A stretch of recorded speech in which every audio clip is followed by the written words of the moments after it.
Bismillahirrahmanirrahim. Assalamualaikum warahmatullahi wabarakatuh. Waalaikumsalam warahmatullahi wabarakatuh. Halo semuanya, apa kabar? Alhamdulillah. Alhamdulillah. Semoga dalam keadaan sehat ya. Alhamdulillah, puji serta syukur kita panjatkan kepada Allah yang telah memberikan kita kesehatan sehingga kita semua bisa berkumpul pada hari ini.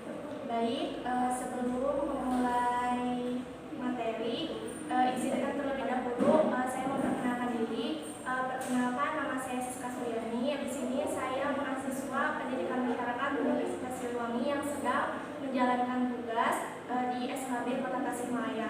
Nah, selanjutnya untuk lebih mengenal kita perkenalan terlebih dahulu ya. Kita absen. Ibu Aisyah, Bapak Aji, tidak ada ya. Ibu Aineni hadir. Ibu Anissa hadir. Ibu Astri hadir. Ibu Anissa Puspa hadir. Bapak Cecep tidak ada ya. Baik, ada beberapa orang yang tidak hadir ya. Mungkin ada keperluan atau sedang berhalangan atau ada yang sakit, izin. Bagi yang sakit kita doakan semoga cepat sembuh. Nah baik, sebelum kita memulai materi, alangkah baiknya kita memulai doa terlebih dahulu menurut kepercayaan masing-masing. Berdoa dimulai. Nah, berdoa dicukupkan.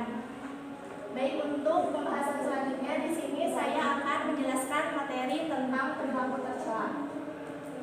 Sebelumnya di sini udah ada yang tahu apa sih perilaku tercela itu? Ada? Ya, betul. Jadi perilaku tercela itu merupakan perilaku atau sikap perbuatan yang sangat dilarang oleh Allah karena dapat merugikan kita sebagai yang melakukannya atau orang lain sebagai orang yang terkena dari perilaku tersebut.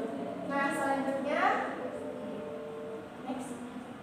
Di sini saya akan mencoba menjelaskan beberapa perilaku tercela yang sering kita temui dalam kehidupan sehari-hari. Nah, di antaranya yang pertama ada hasad, yang kedua ada ria, dan yang ketiga ada tentang aniaya. Sebelum lanjut ke pembahasan selanjutnya, di sini saya ingin bertanya, ada yang tahu apa sih hasad itu atau pernah mendengar sebelumnya? Dengki. Iya, betul. Nah, di sini dikatakan bahwa hasad ialah usaha seseorang untuk mempengaruhi orang lain supaya tidak senang terhadap orang yang memperoleh keberuntungan atau kebahagiaan. Jadi, sifat hasad ini biasanya timbul karena adanya permusuhan antara yang satu dengan yang lain atau adanya persaingan di antara kedua belah pihak. Nah, biasanya sifat hasad ini harus segera diobati karena merupakan salah satu penyakit yang kronis yang benar-benar berbahaya dalam kehidupan sehari-hari. Nah, sifat hasad ini juga dapat memakan kebaikan atau menghilangkan kebaikan yang sudah kita berbuat.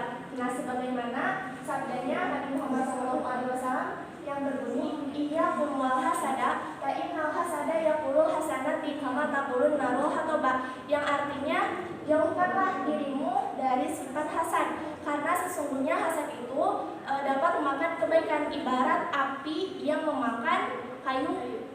Hadis riwayat Abu Daud. Nah, dari hadis di sana sudah dijelaskan bahwa perilaku hasad itu merupakan perilaku yang berbahaya. Kenapa? Karena dapat memakan kebaikan. Ibaratnya api yang membakar kayu bakar. Jadi misalkan seperti ini, api itu diibaratkan seperti sifat hasad. Nah, kayu adalah kebaikan kita. Nah, jika kita terus berbuat kebaikan, akhirnya kita menambahkan kayu ke dalam api yang terus menyala, otomatis api tersebut lama-kelamaan akan terbakar, akan hilang. Nah, begitupun juga kebaikan. Jika kita mempunyai sifat hasad, tetapi kita terus melakukan kebaikan, nah amal kebaikan kita itu tidak ada karena dapat termakan oleh sifat hasad itu, jadi menghilangkan amal kebaikan. Nah, oleh karena itu kita sebaiknya menghindari perilaku hasad. Nah, yang selanjutnya di sini itu ada ria. artinya memperlihatkan amal kebajikan agar mendapatkan pujian atau sanjungan dari orang lain. Atau bisa sering kita kenal dengan kata pamer. Nah, sifat ria ini juga sangat berbahaya karena merupakan sifat yang di dalamnya terdapat sikap yang munafik, artinya memperlihatkan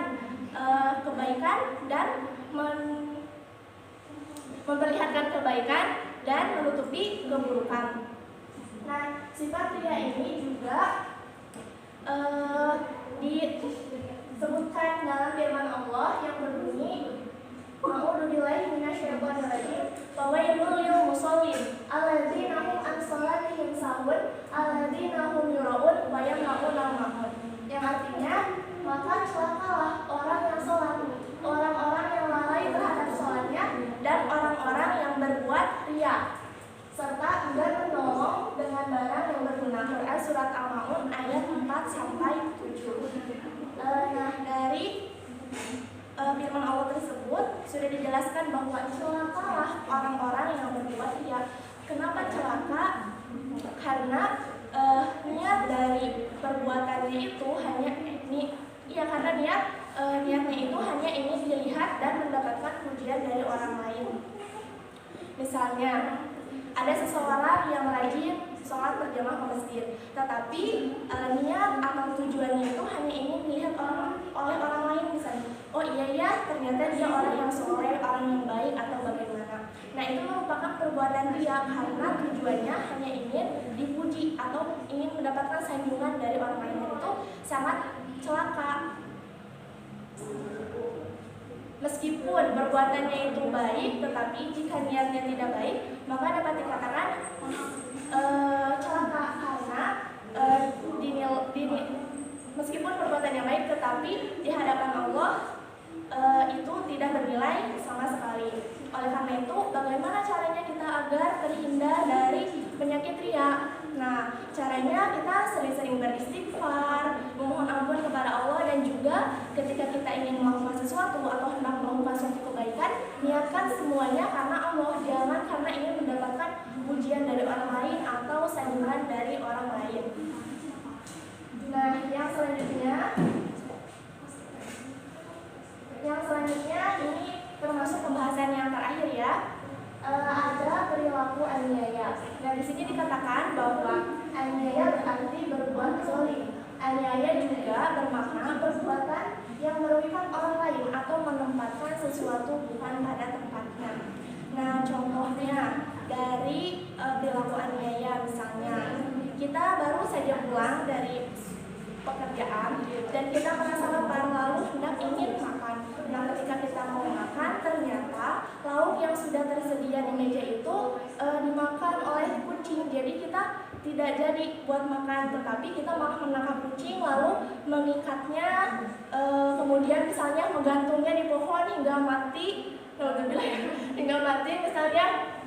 Nah, itu juga merupakan perbuatan aniaya, perbuatan zalim, meskipun perbuatan itu dilakukan kepada hewan, gitu, bukan kepada sesama manusia.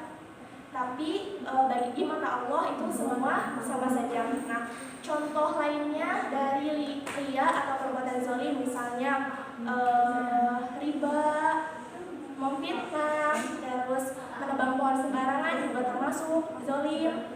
Terus ada juga syirik kepada Allah, dan lain sebagainya. Nah, oleh karena itu Rasulullah SAW dengan tegas melarang kita untuk berbuat aniaya, sebagaimana sabdanya yang berbunyi, "Ittaquddu ma'inadu ma'dumatun yaumal qiyamah", yang artinya takutlah kalian akan perbuatan zalim, karena sesungguhnya perbuatan zalim itu merupakan kepekatan atau kegelapan di hari kiamat.